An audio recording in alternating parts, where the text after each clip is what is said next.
నమస్తే, నేను మీ కుప్ప పద్మిని. ఇన్నాళ్ళు మీ సపోర్ట్‌ని నాకందిస్తూ, మీ ప్రేమని నాకందిస్తున్న ప్రతి ఒక్కరికి కృతజ్ఞతలు. ఇప్పుడు చూడబోతున్న ఈ వీడియో కూడా ఖచ్చితంగా మీకు ఉపయోగపడుతుంది.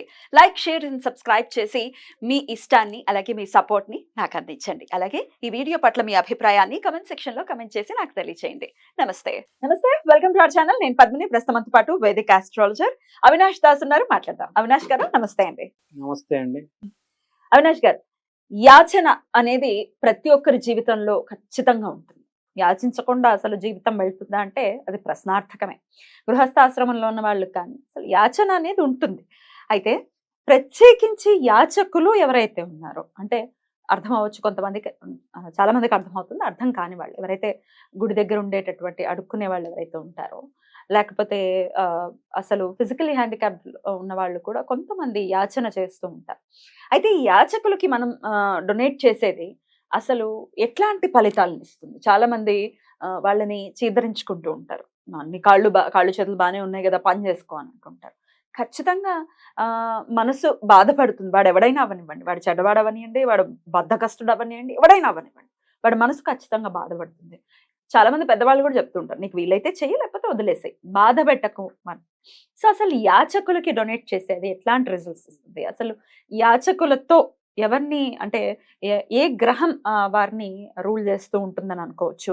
యాచకులతో మనం ఎంత జాగ్రత్తగా ఉండాలి? ఇత్యాది విషయాలు ఒక్కసారి మీ ద్వారా. దేవుడు ఎప్పుడైనా యాచకుడి రూపంలోనే వస్తారు. గుర్తుపెట్టుకోండి. అతను వచ్చి అడుగుతారు, చూస్తాడు, టెస్ట్ చేస్తాడు. ఏదైనా ఇచ్చే ముందు వీడు నాకు ఇవ్వగలుగుతాడా కరెక్ట్ అని చెక్ చేస్తారు. మీరు ఏ సినిమా అయినా తీసుకోండి. నాగార్జున గారు కూడా ఒక సినిమాలో యాచకుడు రోల్ వేస్తారు. శివశంకర అనుకుంటా, ఈ మధ్య వచ్చిన ఆదిశంకర. సో ఇప్పుడు యాచకుడు అనేది చాలా మంది వాళ్ళ దరిద్రం ఉంటుంది వాళ్ళకి అని అనుకుంటారు. కానీ అలా ఎప్పుడూ అనుకోకూడదు. చాలా సింపుల్, ఒకటి ఎగ్జాంపుల్ చెప్తా. మన మనిషి వ్యక్తిత్వం ఎక్కడ తెలుస్తుంది అంటే అండి, మనము ఎప్పుడైతే డబ్బులు ఇస్తాం కదా వాళ్ళకి, ఒక 2 రూపీస్ కాయిన్, ఒక 10 రూపీస్ నోట్ ఇచ్చేటప్పుడు చాలామంది ఇలా డబ్బులు పెట్టేసి వాళ్ళకి వాళ్ళ చెయ్యికి మన చెయ్యి టచ్ కాకుండా పెట్టేసి వేసేస్తారు. కొంతమంది అసలు ఏమి పట్టించుకోకుండా చేతిలో పెడతారు. ఇక్కడ జరిగేది చెప్తాను మీకు. ఎనర్జీ ట్రాన్స్ఫర్ అంటారు. ఇప్పుడు నేను మీకు షేక్ హ్యాండ్ ఇచ్చాను ఒక మనిషికి, మీరు కావచ్చు, ఇంకో అతను కావచ్చు. మీలో పాజిటివ్ నాకు వస్తుంది, నాలో పాజిటివ్ మీకు వస్తుంది. అది గుర్తు పెట్టుకోవాలి. యాచకులకి దానం చేసేటప్పుడు మనం చెయ్యి వాళ్ళకి తగిలితే మహా అదృష్టం, అష్టైశ్వర్యం. ఎందుకంటే ఏమీ కష్టపడకుండా డబ్బులు సంపాదిస్తుంది యాచకులు. ఇది చాలా ఇంపార్టెంట్ పాయింట్. కాబట్టి మీరు చూడండి, top business man, top magnets. ఇప్పుడు అడుక్కోవడం కష్టం కాదనా మీ ఉద్దేశం? అడుక్కోవడం కష్టం కాదు. అడుక్కోవడం ఫ్రాంక్ గా చెప్పాలంటే చాలా ఈజీ. ఏం చేస్తారండి వాళ్ళు? గుడి బయట కూర్చొని ఇన్ని మాటలు పడుతూ ఉంటారు కదా, పాపం మనసుకి ఖచ్చితంగా బాధ అనిపిస్తుంది కదా. నేను మనస్సు గురించి మాట్లాడట్లేదండి, శరీరం గురించి. ద ఫిజికల్ కాయ కష్టం ఏమీ లేదు. ఇప్పుడు నేను ఒక మనిషికి హ్యాండ్ షేక్ ఇచ్చేటప్పుడు ఎనర్జీస్ ఎక్స్చేంజ్ అయినట్టు అతనికి కూడా నేను డొనేషన్ ఇచ్చేటప్పుడు వాళ్ళ హ్యాండ్ టచ్ అవుతుంది. అదొక్కటే ప్రొఫెషన్ అండి. ఇప్పుడు మీరు చూడండి, డబ్బు గల వాళ్ళు ఎక్కువ శాతం వాళ్ళు చేయి వాళ్ళకి టచ్ అవుతూ ఉంటది, పేదవాళ్ళకి. ఎందుకంటే డబ్బు గల బిజినెస్ మ్యాగ్నెట్స్ ఏమి చేయరు. 10 మంది 100 మంది వర్కర్స్ ఉంటారు, పని నడుస్తూ ఉంటది, బ్యాంక్ లో డబ్బులు వచ్చి పడుతూ ఉంటాయి. గ్యారంటీ టచ్ అవ్వాలి. మీరు చూడండి, మామూలు మనిషి, ఒక మామూలు మనిషి, మిడిల్ క్లాస్ పర్సన్ కి అప్పుడప్పుడు ఇస్తూ ఉంటాడు, అలా అలా టచ్ అవుతూ ఉంటది, కొంచెం కష్టపడతాడు, కొంచెం సుఖపడతాడు. కానీ బిజినెస్ పీపుల్ డొనేషన్ ఇస్తూనే ఉంటారు. రైస్ అని, ఫుడ్ అని, బ్లాంకెట్స్ అని, వందల వేలు ఒక్కసారి కాదు. మీరు చూడండి, లైన్ లో నుంచోపట్టి జమీందారులు అయితే లైన్ లో నుంచిపోయి ఒకటి చీర, బ్లాంకెట్ ఇస్తూ ఉంటారు. ఇక్కడే మీకు తెలుస్తుంది యాచకుడు చెయ్యి అనేది మహా అదృష్టం ఉంటదండి వాళ్ళ చేతిలో. వాళ్ళకి పని చేయదు, మనకు పని చేస్తుంది. అది గుర్తుపెట్టుకోవాలి. దేవుడు చెక్ చేస్తాడు వీడు ఎలా అంటాడు అని మనిషిని. నువ్వు టచ్ చేయకుండా ఇచ్చావా, నీ లైఫ్ లో స్ట్రెస్ ఉంటుంది. మీరు చూడండి, ఎవరైతే అలా స్ట్రెస్ ఉంటుంది, వాడికి ముందే మైండ్ లో ఏదో దురాలోచన ఉంది అంటే వాడు మైండ్ కరప్టెడ్, నెగిటివ్ మైండ్ అంటే వాడికి ముందే స్ట్రెస్ ఉంది. అసలు ఎవడైతే ఏం ఆలోచించుకుంటే ఇట్లా ఇచ్చేసుకుంటూ పోతాడో ఆడ చాలా స్ట్రెస్ ఫ్రీగా, రిలీఫ్ గా ఉంటాడు. యాచకుడు చెయ్యి అనేది మహా అదృష్టం, వాడు మహర్జాత కూడా అయిపోతాడు. ఎవరైతే యాచకుడిని రెస్పెక్ట్ చేసి, రెస్పెక్ట్ డెఫినెట్ గా చేయాలి రెస్పెక్ట్ ఎవరినైనా. రెస్పెక్ట్ కంపల్సరీ చేయాలండి యాచకుడు. correct. యాచకుడు వచ్చే జన్మలో మల్టీ మిలియనియర్ అవ్వచ్చు. అవ్వచ్చు. ఈ ఏదో జన్మ ప్రారబ్ధం చేత వాళ్ళు అలాగా ఏదైనా యాచనలో ఉండుండొచ్చు కానీ కరెక్ట్ మీరు చెప్పింది 100%. మనకు తెలీదు ఎవరు ఏ శిక్ష అనుభవిస్తున్నారు, నెక్స్ట్ జన్మ వాళ్ళది ఎలా ఉంటుందో తెలీదు మనకు. కరెక్ట్.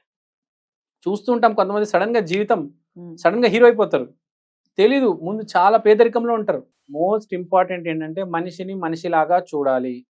యాచకులకైతే చాలా రెస్పెక్ట్ ఇవ్వాలి. ఎందుకంటే ఎవడైతే ఎంతో కొంత బాధలో ఉన్నారు, వాళ్ళు మానసికంగా బాధలో ఉన్నారు, డెఫినెట్ మనం వాళ్ళకి హెల్ప్ చేయాలి. కానీ వాళ్ళలో దరిద్రం ఉందని చెప్పేసి పాజిటివ్ గా ఆలోచించాలి, నెగిటివ్ వైపు పోకూడదు. ఆ మాటకొస్తే ఎవరు యాచకులు కాదు, అందరూ యాచకులే. అందరూ ఏదో ఒక సందర్భంలో మనం అడుగుతాం కదా, మనం ఈశ్వరుని అడగట్లా నాకు ఈ కోరిక తీర్చని. ఇది కూడా పాయింటే.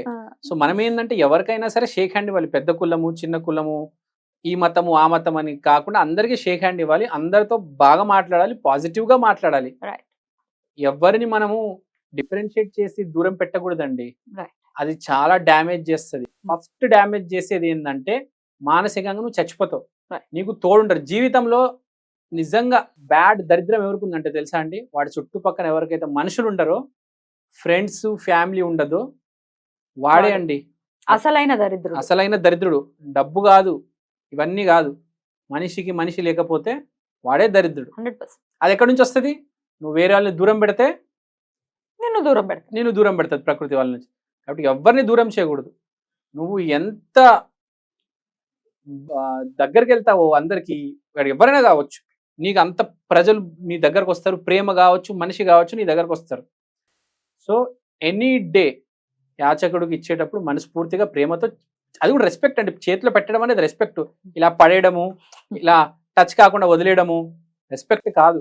Not at all. Not at all. Yeah. Touch అవ్వాలి కంపల్సరీ. అది లక్ష్మి అష్టైశ్వర్యం అక్కడ ఉంది ఆ చేతిలో. Right. సో కంపల్సరీ ఈ విషయం గుర్తు పెట్టుకోవాలి. ఇంకోటి, కాయిన్స్ ఇస్తే చాలా మంచిది యాచకులకి. Okay. ఎందుకంటే మెటల్ త్రూ ట్రాన్స్ఫర్ ఎనర్జీ ఎక్కువ ఉంటది ఎప్పుడైనా పేపర్ కన్నా. Hmm. పేపర్ అంటే మనం జస్ట్ మనం ఒక వైపు పట్టుకుంటాం, వాడు ఒక వైపు పట్టుకుంటాం, టచ్ కాకపోవచ్చు. కాయిన్ అయితే కరెక్ట్ మనం చేతిలో పెడతాము, ఎనర్జీ ఇమ్మీడియట్ గా ట్రాన్స్ఫర్ జరుగుతుంది. Right. సో కాయిన్స్ ఇవ్వటం మంచిది. కాయిన్స్ ఇవ్వడం మంచిది. యాచకుల్ని ఎప్పుడైనా బాగా చూసుకోవాలి, రెస్పెక్ట్ ఇవ్వాలి. అది గుర్తు పెట్టుకోవాలండి. రైట్.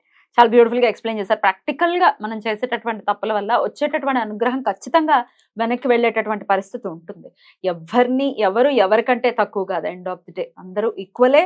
డెఫినెట్ గా సంపాదనలో మేబీ కొంతమంది ఎక్కువ సంపాదించుకోవచ్చు, మనం ఇచ్చే పొజిషన్లో ఉండొచ్చు, వాళ్ళు తీసుకునే పొజిషన్లో ఉండొచ్చు. తీసుకునేవాడా లేకపోతే మనకు పుణ్యం ఎక్కడి నుంచి వస్తుంది అసలు? Exactly. కదా. ఖచ్చితంగా యాచకులు ఉండాలి, వాళ్ళు తీసుకోవాలి, మనం పుణ్యాన్ని సమపార్జించుకోవాలి. రైట్ అండి. మంచి టాపిక్ ఇది యాక్చువల్గా. Thank you so very much. నమస్తే.